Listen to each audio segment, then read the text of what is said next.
It's like I mentioned earlier, Gombe is number one, Jigawa number two, like you saw earlier on the slide. The Northeast and Northwest doing quite well, at least with this ranking, at least almost back to back. Then let's take a look at states like Anambra, for example. Mm-hmm. Anambra is topping the list in the southeast as a southeast Yeah. states. Then I think Plateau also tops the Mm-hmm. list for its region. Can you speak to me about some of these I can states? speak to you certainly about Anambra. Anambra has been holding steady for quite a while. The team there has been very, very dedicated to this agenda. They were members of the technical working group. Another state that has been holding very steady is Kaduna State. I mean, there's states that have prioritized this agenda, not in a casual way. They're very detailed about the work they do. States like Nasarawa, the governor chairs the Ease of Doing Business Council himself. So you see the implication and the import in the rankings. The rankings are just confirming some of the things that we already know anecdotally, which is not to say there are quite a few other states that are prioritizing this agenda. Kwara State, I mean, I don't even just want to go into states because I'll end up getting into trouble. The rankings reflect what the private sector are saying. And this, Nancy, has to do with communication.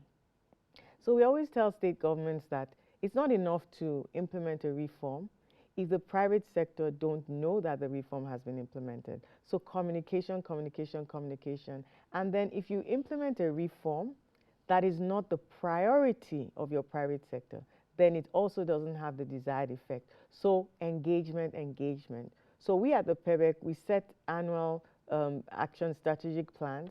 We have a ton of stakeholder engagements to feel the pulse of the private sector, to know what to prioritize. Some years it's tax, so we're automating tax processes, filing, and some years it's starting a business. We work on other things, but you have your top priorities that you know that this year you really just must crack this issue. So for us, even power is not per se a PEBEC mandate. PEBEC is soft infrastructure. But there's no way that you can interview private sector and start telling them, oh, you can talk about this, but you can't talk about that. Government is government. They feel the pain. They feel the pain. So whether it's federal, state, local government, whether it's even a legislative matter or judicial intervention, private sector just see government and they're like, just solve my problem.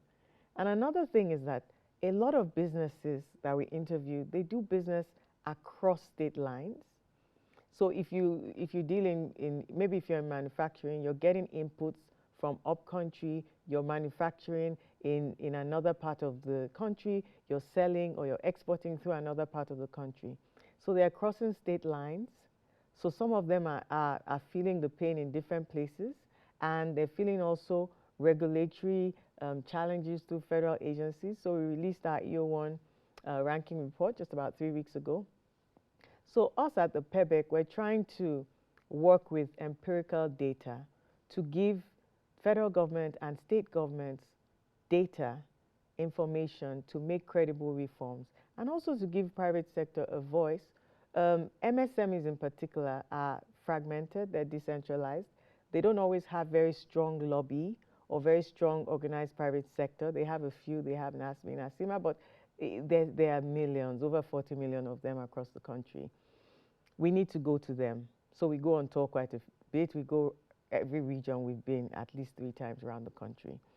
And what that does is that they know that there's a team listening to them and solving for them. And so we work with our state colleagues to come up with action plans, and that's where SABER comes in.